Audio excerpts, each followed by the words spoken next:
오늘 본문 베드로전서 1장 1절과 2절을 보시면 그러므로 모든 악독과 모든 기만과 외식과 시기와 모든 비방하는 말을 버리고 갓난아기들 같이 순전하고 신령한 젖을 사모하라. 이는 그로 말미암아 너희로 구원에 이르도록 자라게 하려 함이라 말씀합니다.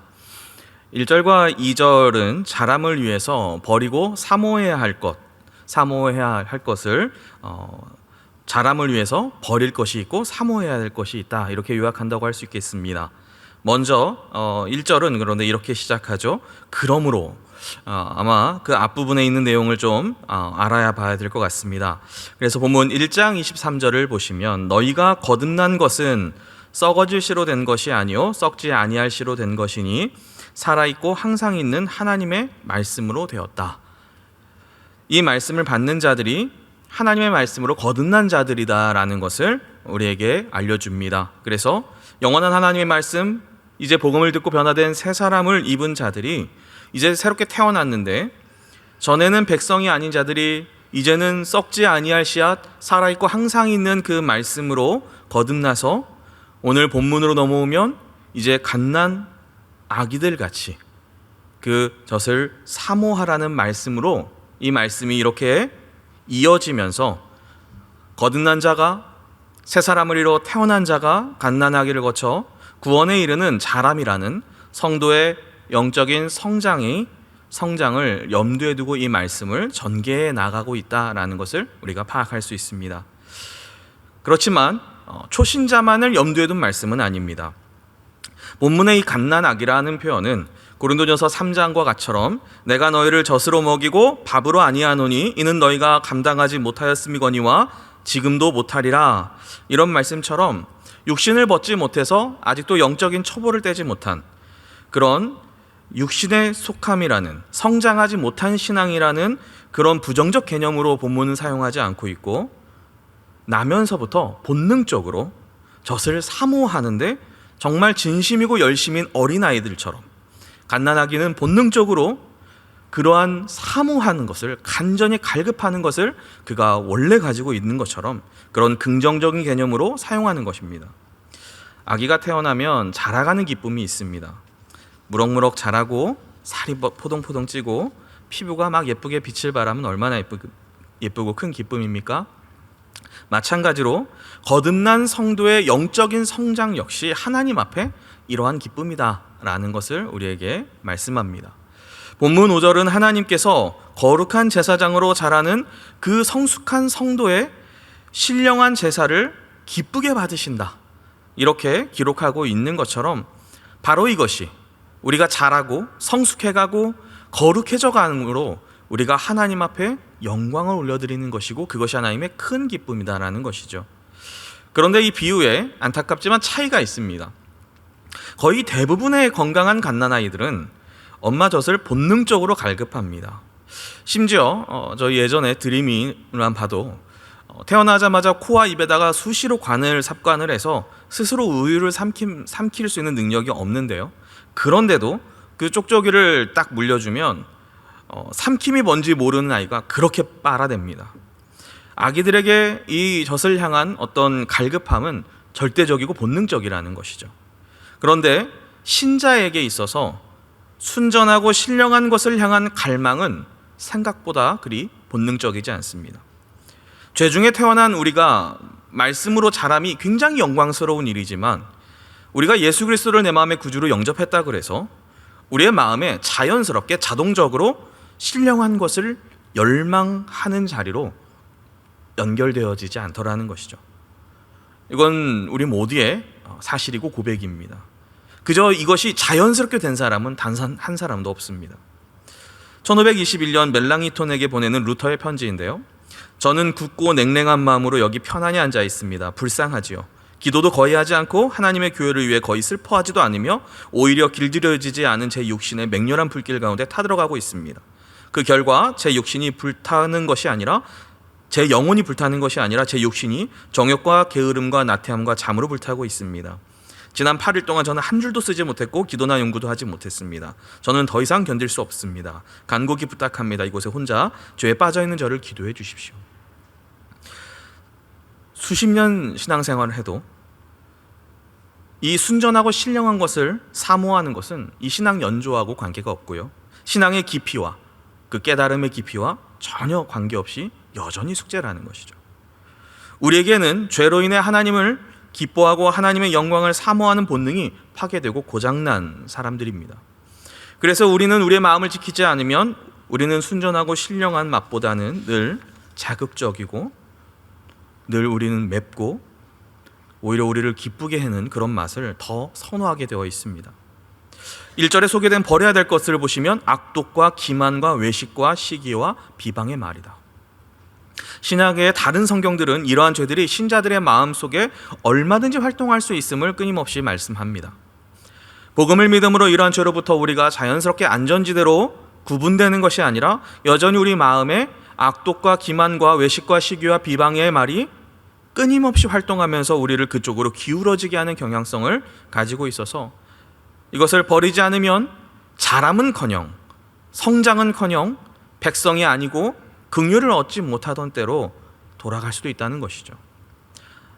이러한 악독과 기만과 외식과 시기와 비방의 말을 버리고 순전하고 신령한 젖을 사모하라 말씀하신데 도리어 우리의 마음은 순전하고 신령한 젖에 기울어져 있는 것이 아니라 악독과 기만과 외식과 시기와 비방의 말에 기울어져서 예수를 믿고 난 이후에도 여전히 우리는 마치 기울어진 저울추처럼 그쪽으로 자꾸 기울어집니다.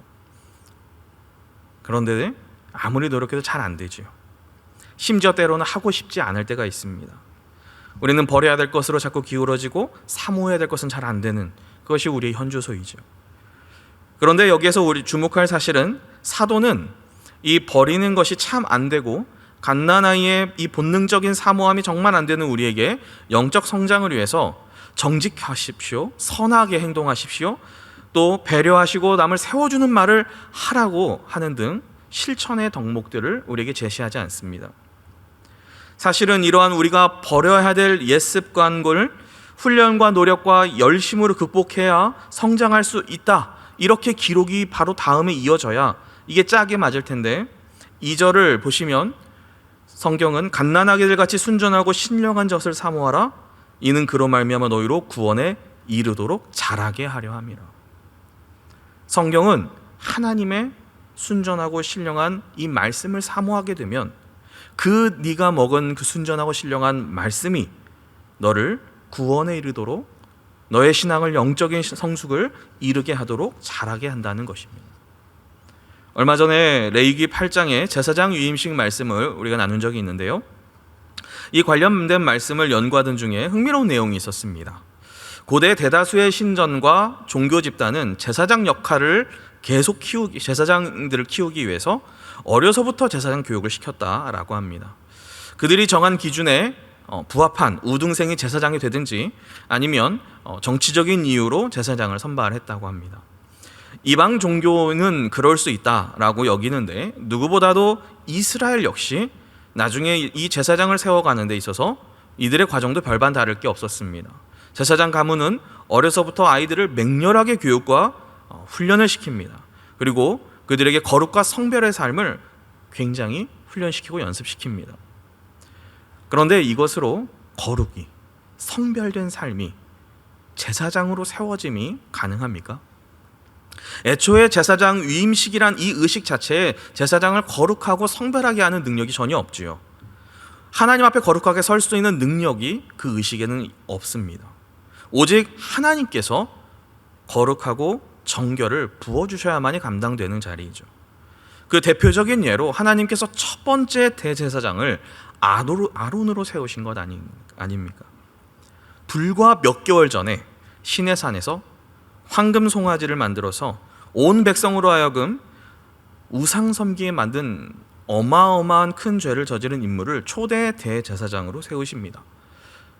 요즘 이제 인사 검증을 이제 곧 하게 될 텐데 인사 검증을 한다 그러면 대제사장으로서 아론은 심각한 결격 사유가 있다고 볼 수 있습니다. 하지만 하나님께서는 그를 대제사장으로 세우신 것은 그가 하나님이 세우신 성결과 정결의 교육을 통과하고 그의 삶의 성결함이 하나님의 기준에 통과해서 하나님이 그를 세우신 것이 아니라 그가 하나님의 은혜를 전적인 입은 것이죠. 이것이 제사장 위임식의 핵심이었습니다. 예수님 당시 율법사들과 바리새인들과 제사장들, 이들은 오늘 본문이 말하는 이 버려야 될 외식을 가지고 누구보다도 순전하고 신령한 척 하는데 둘째가라면 서러워할 정도로 훈련이 되어 있었습니다. 세상의 방법으로, 훈육의 방법으로, 교육과 선발의 방식으로 영적 선장을 추구하는 것이죠. 그렇게 하면 적어도 외면적으로는 그렇게 보일 수 있지만 결코 내면적으로는 그럴 수가 없습니다. 사랑하는 성도 여러분, 신앙은 하나님이 잘하게 하십니다. 그리고 하나님의 순전하고 신령한 말씀이 우리를 성장케 합니다. 여기에 우리 인간의 흔적은 없습니다. 만약에 있다고 한다면 버릴 것을 버리려고 발버둥 쳐보는 것이고, 잘 안 될 때가 많지만 어떻게든 은혜의 자리를 사모해 보려고 하는 것 정도겠지요. 그런데 어떤 사람이 하나님을 사모하고 성경을 사모하고 정말 잘 안 되지만 다시 그 자리를 은혜의 자리인 줄 알고 생명의 자리인 줄 알고 사모하러 나아갈까요? 본문 3절을 보시면 너희가 주의 인자하심을 맛보았으면 그리하라 말씀합니다. 여기서 이 말씀을 맛보다, 이런 의미는 이 일이 음식을 맛보면서 느끼는 감각적인 경험을 가리키는 비유입니다. 즉 주의 인자하심을 경험한 자, 주의 인자하심을 체험하고 주의 인자하심이 내 삶에 적극적으로 개입해서 내 삶을 역사한 것을 맛본 자, 그런 사람만이 비로소 버릴 것을 버리기 시작하고 사모하는 자리로 끊임없이 나아갈 수 있는 그러한 사람이 된다는 것이죠. 특별히 이 3절 말씀은 시편 34편 8절을 베드로가 그대로 인용한 말씀인데요. 34편 8절에서 다윗은 이렇게 고백합니다. 너희는 여호와의 선하심을 맛보아 알지어다. 다윗이 하나님의 선하심을 어떻게 맛보아 알았습니까? 그는 이미 기름 부음을 받고 이미 하나님으로부터 다 위임을 받았음에도 그의 삶은 정반대로 고난과 절망과 나락으로 계속 떨어져가는 그런 상황. 특별히 34편은 아비멜렉 앞에서 침을 흘리면서 미친 채 하지 않으면 생존할 수 없는 그런 상황 속에서 그는 하나님의 인도하심을 붙들고 약속의 신실하신 하나님이 그를 인도하시고 마침내 지키실 것을 이루신 것을 고백하는 시입니다. 그래서 우리 삶에 역사하시는 믿음이 아니면 도저히 믿을 수 없는 그러한 상황 속에서 하나님의 선하심과 그 능력이, 하나님의 말씀이 어떻게 내 삶에 그렇게 성취되는가, 어떻게 능력으로 경험되어지는지, 우리의 영적인 한계를 우리가 끊임없이 만남에도 세상이 추구하는 열심과 자기 방법을 붙잡지 않고 순전하고 신령한 말씀을 사모하는 자리로 계속 남아있을 수 있는 것. 사랑하는 성도 여러분, 여호와의 선하심을 경험하시기를 바랍니다. 그래야 순전하고 신령한 우유가 어떤 맛인지, 어떻게 우리를 살리고 우리를 어떻게 회복시키는지 우리는 알 수 있습니다. 저에게 이번 겨울은 참 추운 겨울이었습니다. 집이 추워서가 아니고요, 제 마음과 영혼이 춥고 밤이 길었습니다. 1월이 되면서 드림이가 거의 한 달가량 입원하게 되었는데요, 매우 익숙한 일입니다. 입원하는 일이 한두 번 있었던 일도 아니기 때문에. 그런데 유독 이번에는 마음이 굉장히 추웠던 겨울이었습니다. 그 이유는 제 마음속에 불현듯 아무런 미래와 소망이 보이지 않았습니다. 이 고생과 이 난리를 치며 사는데 이게 아무런 의미가 없는 것처럼 느껴지기 시작했습니다. 게다가 제가 더 힘을 내는 것이 아니라 더 무기력해지고 더 좌절감을 느끼고 더 낙심에 빠져가니까 이렇게 살다가 하나님 앞에 가면 하나님께서 고생했다고 위로하시기는커녕 너 누구니? 내가 너에게 원한 삶은 그런 삶이 아니었다라고 그렇게 말씀하실 것 같은 거예요. 고생만 죽어라 하다가 주님이 날 모르신다고 할까봐 지금 내가 뭐 하고 있는 거지? 라는 마음이 굉장히 제 삶의 미래와 소망을 굉장히 없어지게 만들었습니다. 그런데 금요 예배를 드리던 중 이사야 49장 21절 말씀을 통해서 하나님께서 저에게 너의 미래가 소망이 있다는 것을 저에게 확신시켜 주시는데, 그 하나님의 말씀 앞에서 제 마음이 무너지는 것을 경험했습니다. 저는 제 미래가 드림의 형편이나 저희 가정의 형편, 상황, 아내가 얼마나 버틸 수 있는지 거기에 계속 달려있다고 생각해 왔던 것 같아요. 그런데 하나님께서 이스라엘에게 하신 그 말씀이 저에게 하시는 말씀처럼 제 마음속에 굉장히 다가왔습니다. 49장 21절 말씀은 이렇죠. 아마 기억하실 겁니다.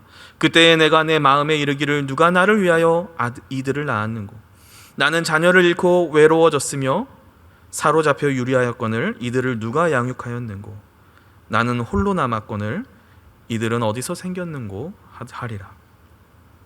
자식이 다 죽고 잡혀가고 늙어서 이제 홀로 남아서 자식을 낳을 수 없는 여성에 비유된 이스라엘이 낙심하며 미래가 없음을 한탄하는데 그가 이렇게 고백하는 것이죠. 이들은 어디서 생겼고 누가 낳았고 양육하였는가. 내가 낳지 않고 양육하지 않았는데 하나님의 회복이 정말 이 역사를 보고도 못 믿을 만큼 믿을 수 없는 일이 일어날 것을 지금 말씀되어지고 있는 것이죠. 마치 저의 마음속 심령에 하나님 도장 찍듯이 들려주시는 것 같았습니다. 저에게 하시는 말씀이었어요. 하나님이 미래를 여시고 하나님이 소망이신데 저는 제가 무너지지 않고 제가 낙심하지 않고 제가 하나님의 영광을 위해서 신실하게 살아내고 무언가 하나님이 알아주실 일을 해야 하고 드림의 상황이 개선되는 역사가 일어나고 아내의 영적인 육적인 상태가 저의 미래와 소망이 마치 거기에 달린 것처럼 그렇게 계속 살아왔던 것 같아요. 사랑하는 성도 여러분, 우리에게 미래와 소망은 무엇이라고 생각하고 살아가고 계십니까? 여러분 무엇 때문에 절망하고 계시고 또 무엇 때문에 희망을 품고 계십니까? 다윗이 시편 34편에서 지혜자가 되어서 수많은 사람들을 향해서 너희는 여호와의 선하심을 맛보아 알지어다, 이 강력한 선포가 흩어진 나그네에 처한 박해받던 초대교회 성도들을 향해 베드로가 동일한 고백으로 그렇게 선포하는 말씀입니다. 그리고 저와 여러분이 이 오늘의 절망 중에 소망을 잃지 않아야 한다면 그것은 바로 여호와의 선하심을 맛보았기 때문이고 하나님의 영광스러운 부름을 향한 그 미래와 소망으로 우리의 심령이 오늘 가득하다면 그 이유 역시 하나님의 선하심이라는 거죠. 이 말씀을 통해 당신의 선하신 능력으로 역사하심이 우리의 삶과 심령을 다룰 때 우리는 비로소 말씀을 사모하는 자리, 갈망하고 찾게 된다는 것입니다. 그래서 결국 이 순전하고 신령한 우유는 하나님의 말씀을 가리킵니다. 순전하고 신령한 우유를 사모하여 먹고 마시는 자가 여호와의 선하심을 경험하게 되고 여호와의 선하심을 경험하는 자가 또 하나님의 말씀을 사모하여 앞이 하나도 보이지 않는 우리의 이 앞날을 믿음으로 소망을 잃지 않고 살아낼 수 있는 것이죠. 그렇다면 우리는 이 신앙생활을 지속하는데 현실과 시험으로 인해서 여전히 신앙생활을 지속함에도 우리의 성장이 멈추었다면, 힘을 내지 못하고 있다면, 신앙이 죽은 것이나 다름없어지고 오히려 우리가 버려야 될 것에 의해 우리의 개인의 신앙과 우리의 공동체를 힘들게 하고 있다면 그 이유는 무엇일까요? 오늘 본문의 관점에서 보았을 때 순전하고 신령한 젖이 아니라 더럽고 오염된 우유를 우리가 먹고 있기 때문이다라고 생각해 볼 수 있을 것 같습니다. 본문에서 순전한이라는 의미는 모든 불순물이 죄가 된 것을 의미합니다. 1절에서 이 등장하는 기만이라는 단어와 정반대의 의미로 거짓과 속임이 없다라는 것을 의미합니다. 1세기 시대적 배경 속에서 우유의 양을 늘리려고 물을 타는 경우가 다반사였다고 합니다. 그래서 순전한 젖은 물을 타지 않은 우유를 말하는 것입니다. 제가 베드로전서 강의 시간에 한 권사님께 이런 이야기를 들었어요. 권사님이 어렸을 때도 우유에 물을 탔대요.